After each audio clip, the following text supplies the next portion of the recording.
Hey, how y'all doing? This is MongoSlade, and today we're going to talk about demographics. So, AEW has brought the conversation about demographics to the forefront in pro wrestling. Everybody knows the 18 to 34 demographic, and so I decided to look and see what is so important about this demographic and what is really going on with it. So I came up with a couple of questions. These basically, when you start doing research, you come up with research questions. So I came up with four really. One is, why is the male 18 to 34 demographic important?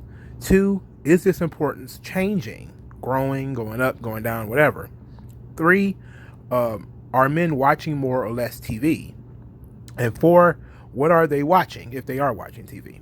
So I had to do some digging, and when you're looking into marketing and television, now here's the thing: you have to look into television, and you have to look at marketing. Period, not just TV, because when you look at how the world has started to change in relation to certain we'll get there, but certain patterns of behavior that you've likely noticed on television, you can tell that the world has started to change. But first, the first thing I did was I looked up TV, like who's watching TV. So the Bureau of Labor Statistics, which is not exactly communications or television, but they put together a pretty good infographic or a pretty good statement on who's actually watching TV. So there was a couple of things here that were very interesting that I think that are actually true. That men are watching more TV than women, almost a full hour more per week than women do. That older people between the ages of 45 and 65 actually watch more TV than younger people. And that of those, but it actually makes sense because people who are not employed watch significantly more TV than people who are employed. And this also includes retirees. And then you have teenagers starting at 15. They watch a lot more TV too, up until then it drops off. Like, the way I look at it is baby making years from 18 to 45 or something like that.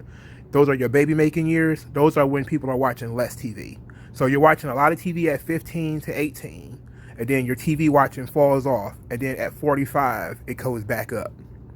Again, you can actually see it, like they have it broken down where you can see that parents with children don't watch a lot of TV, or parents with young children don't watch a lot of TV, and that kind of thing too. So it's actually really interesting, and that so people in their 20s and 30s don't watch as much TV.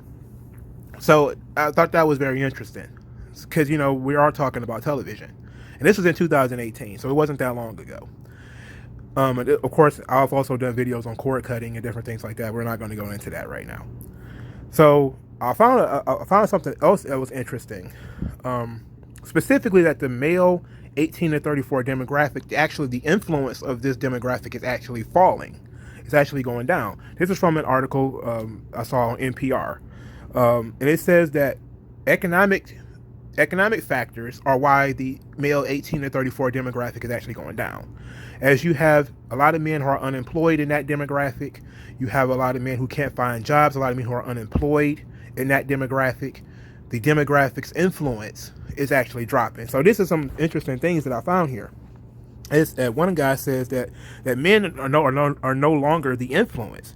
That a lot of men in the 18 to 34 demographic are influenced by women. And they said that, this was said in the context of fashion trends on Instagram. That, you see a lot of men are, so I guess it says a lot about the guys who use Instagram. But this is a very interesting thing, that when you look at how the world began to just flip on a dime, that all of your traditional male things just became the future is female, like almost overnight. Gaming, comic books, movies, everything just became the future is female. It all coincides with the falling of male economic factors. Men have, the loss of manufacturing jobs, the loss of some trucking jobs, shutdowns in different industries, affirmative action for women, women going to college more. And now women go to college damn near, well, far more than men do. And then you have men who not only dropping out of college, but not going in the first place. A lot of programs that really help women economically, especially, the different human resources departments and things like that. Traditional male jobs are stagnating in wages and things like that. So that actually hurts the 18 to 34 demographic. So these things are not as powerful as they used to be. And they said that, that the sheer size of the demographic, because there's so many millennial men, that keeps it from being completely irrelevant. That there are so many 18 to 34 millennial men that these things actually matter. And they said that, these executives who were talking, they said that they're actually moving more towards what's called psychographics, which are the attitudes, passions, values, etc. of people who like certain industries, it's like certain things. So your psychographic, like I said, is your passions, your values, different things like that. So what you started seeing is, if you pay attention to like the NBA, you started seeing Black Lives Matter everywhere, right? That's part of the psychographics. That is, hey, we know our demographic is black males who are the victims of gun violence, who are more likely to be the victims of gun violence. So it's not necessarily politics as much as it is an attempt to market yourself to these groups using a passion or a value, such as being anti-police or being pro-women in certain situations, because you do have men who are very influenced by women, and different things like that. So that's a very interesting thing. So I continued to do some digging, and that, Nielsen, who actually does the TV ratings, in 2014 wrote that, millennial men in that age group tend to be more interested in normal guys who are quote unquote normal, that are in exaggerated situations. That's basically what appeals to them on television. So these are the guys who kind of like Seth Rogen comedies, like the Pineapple Express or the Zack and Miri Make a Porno. I know some of these things because I actually have seen some of them, and I actually like some of them. Where Seth Rogen is never, an exceptional guy. He's almost always normal, right? Just a fairly normal dude who ends up in this ridiculous situation, And these are the kind of guys who watch TV, who are watching TV and dictating the culture now. And it actually shows. If you watch a lot of television, a lot of TV nowadays is basically normal dude in crazy situation. It's very bizarre how these things kind of line up. But Nielsen also talks about, how the economic factors, like that's the one thing that is consistent throughout all of this, is that the economic factors of at the time, they said, a third of millennial men, this was in 2014 from Nielsen, that a third of millennial men were unemployed. And that actually hurts the ability. They watch more TV because they're unemployed, but they can't spend as much. So advertisers don't focus on them as much anymore.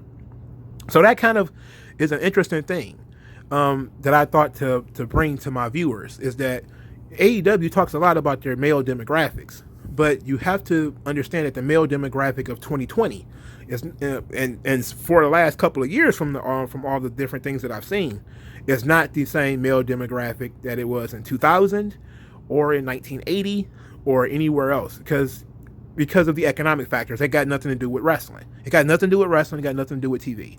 It is that the male space, as far as the jobs that men had, because they spent their discretionary monies, where they weren't taking care of their families, on their interests, wrestling, football, sports, different things like that. But now they don't have that money anymore, because so many of them are barely surviving, that these sort of industries are no longer focusing on men. They're now focusing on women, and because women have more discretionary money. And also, in a lot of married couples, the women controls the purse anyway.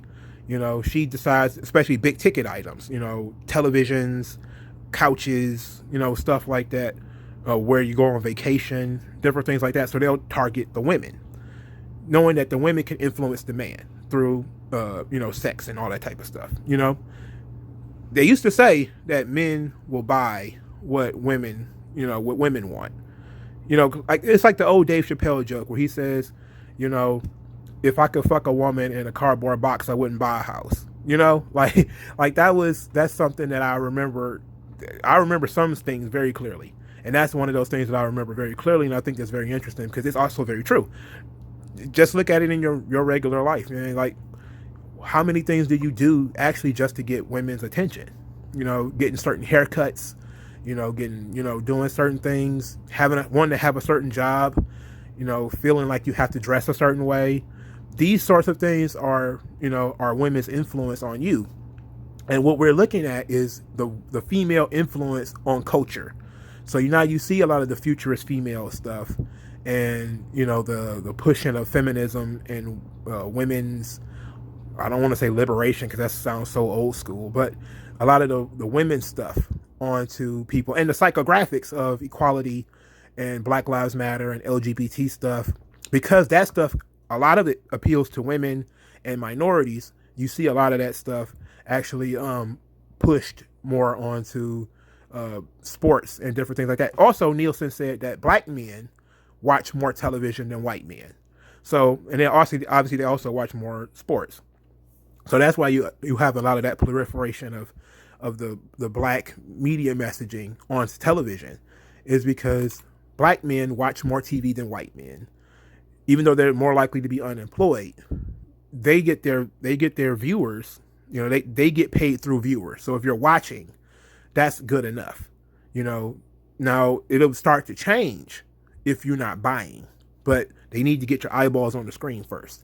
So all the marketing that they're doing is to get you to watch and stay engaged to a product.